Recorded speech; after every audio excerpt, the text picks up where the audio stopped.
Aksidente sa Quezon City. Patay ang isang lalaking 59 anyos na matapos po siyang magulungan ng truck. Sa tulong ng CCTV, naplakahan ang truck at natunton ang driver nito. Balita natin ni James Agustin. Kita sa CCTV footage ang pag-alis ng truck na ito sa bahagi ng Barangay Pasong Putik sa Quezon City.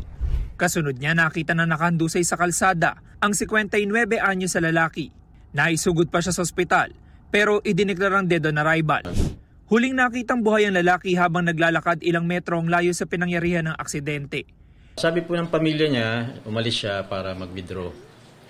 And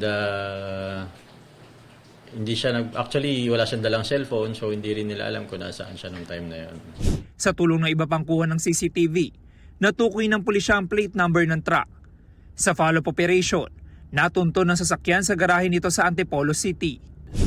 Ayon sa pulisya, galing ang truck sa Bulacan at magde-deliver ng concrete material sa Quezon City. Humintulan daw saglit sa lugar ang driver at pahinante para kumain. Yung truck kasi ay nakapark sa isang portion ng Belfast Avenue.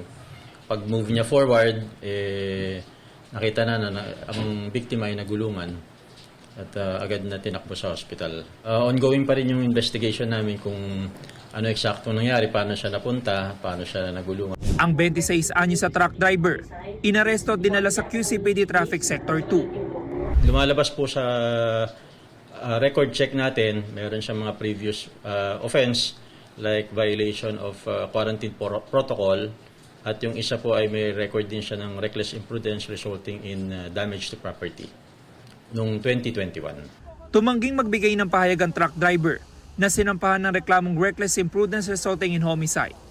James Agustin, nagbabalita para sa GMA Integrated News.